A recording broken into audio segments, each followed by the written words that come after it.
স্বাগত জানাচ্ছি প্রিয় ইউটিউব ভিউয়ারদের।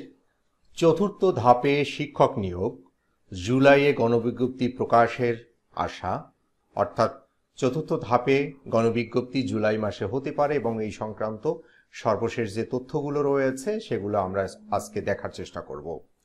চতুর্থ ধাপে বেসরকারি শিক্ষক নিয়োগের গণবিজ্ঞপ্তি জুলাই মাসে প্রকাশ করে এই নিয়োগ প্রক্রিয়া শুরুর আশা করেছেন বেসরকারি শিক্ষক নিবন্ধন ও প্রত্যয়ন কর্তৃপক্ষের কর্মকর্তারা। এই নিয়োগের শূন্য পদের তথ্য সংগ্রহ করতে শিক্ষা প্রতিষ্ঠানের রেজিস্ট্রেশন ও আগের শিক্ষা প্রতিষ্ঠানের প্রোফাইল হালনাগাদ করতে বলা হয়েছে।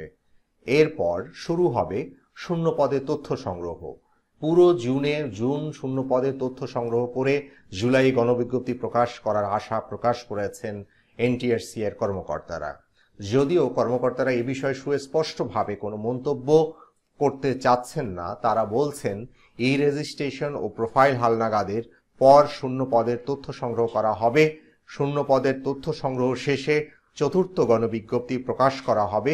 কখন গণবিজ্ঞপ্তি প্রকাশ হচ্ছে এ বিষয়ে সুস্পষ্ট মন্তব্য করতে চাননি প্রতিষ্ঠানটির চেয়ারম্যান এনামুল কাদের খান। এদিকে চতুর্থ ধাপে বিভিন্ন বেসরকারি শিক্ষা প্রতিষ্ঠান শিক্ষক নিয়োগের জন্য শূন্য পদের তথ্য পাঠাতে স্কুল, কলেজ, মাদ্রাসা ও কারিগরি শিক্ষা প্রতিষ্ঠানগুলোকে রেজিস্ট্রেশন ও প্রোফাইল হালনাগাদ করতে বলেছে বেসরকারি শিক্ষক নিবন্ধন ও প্রত্যয়ন কর্তৃপক্ষ NTRCA। আগামী 31শে মের মধ্যে শিক্ষা প্রতিষ্ঠানকে রেজিস্ট্রেশন এবং প্রোফাইল হালনাগাদ করতে বলা হয়েছে। চতুর্থ গণবিজ্ঞপ্তির কার্যক্রম নিয়ে NTRCA কর্মকর্তাদের সঙ্গে কথা বলে জানা গেছে রেজিস্ট্রেশন এবং প্রোফাইল হালনাগাদের পর প্রতিষ্ঠান প্রধানের শূন্য পদের তথ্য দেওয়ার সুযোগ দেওয়া হবে। প্রচলিত নিয়মে 1 মাস সময় দেওয়া হয় শূন্য পদের তথ্য দিতে। সেই হিসাবে জুনের শূন্য পদের তথ্য সংগ্রহ করা হবে। ঠিকভাবে শূন্য পদের তথ্য সংগ্রহ হলে জুলাইয়ে গণবিজ্ঞপ্তি প্রকাশ করা হতে পারে বলে আশা প্রকাশ করেছেন কর্মকর্তারা। তবে গণবিজ্ঞপ্তি প্রকাশ কবে হবে সে বিষয়ে সুস্পষ্ট মন্তব্য করতে চাননি প্রতিষ্ঠানের শীর্ষকর্তা।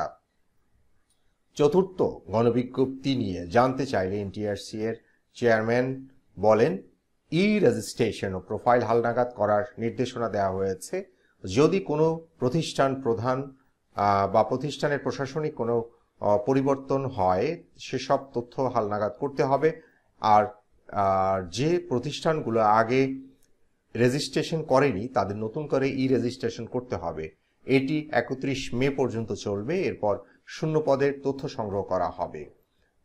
এবং কবে থেকে শূন্য পদের তথ্য সংগ্রহ শুরু হচ্ছে জানতে চাইলে তিনি আরো বলেন, প্রোফাইল আপগ্রেডেশনের পর সাধারণত শূন্য পদের তথ্য সংগ্রহ করা হয়, তবে আগের শুরু করতে বিষয়টি শুরু হবে এবং বলা হচ্ছে যে তবে আগেও শুরু হতে পারে, এ বিষয়ে বলা যাচ্ছে না।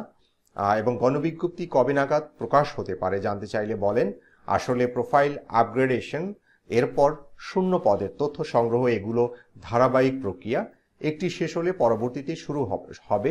গণবিজ্ঞপ্তি কবে প্রকাশ করতে চাচ্ছে সে বিষয়ে সুস্পষ্ট কোনো ঘোষণা দিতে চাচ্ছি না, কারণ এই ঘোষণার পর সে অনুযায়ী গণবিজ্ঞপ্তি জারি করা না হলে বিভিন্ন জটিলতা সৃষ্টি হয়।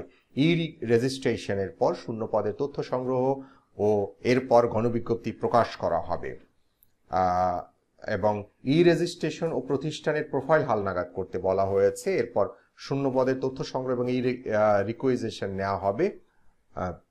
এবং এখানে আরো বলা হচ্ছে যে কবে নাগাদ NTRCA গণবিজ্ঞপ্তি প্রকাশ হবে জানতে চাইলে তিনি আরো বলেন, আমরা আশা করছি জুলাইয়ে গণবিজ্ঞপ্তি প্রকাশের সম্ভাবনা আছে, তবে এর আগে কাজগুলো সবগুলো শেষ করতে হবে এবং চতুর্থ গণবিজ্ঞপ্তির জন্য শূন্য পদের তথ্য সংগ্রহের জটিলতা হবে না বলেও মন্তব্য করেন NTRCA সচিব। তিনি বলেন, প্রতিষ্ঠান যাতে ঠিকভাবে শূন্য পদে তথ্য দিতে পারে সেজন্য আমরা কারিগরি সহায়তা দেয়া প্রতিষ্ঠান টেলিটক বাংলাদেশের সঙ্গে বসেছিলাম।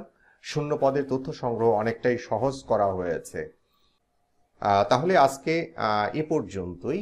আমরা আরও কোনো তথ্য পেলে আমরা সঙ্গে সঙ্গে আমাদের ইউটিউব চ্যানেলে জানিয়ে দিব। সবাই ভালো থাকবেন, সুস্থ থাকবেন। আল্লাহ হাফেজ।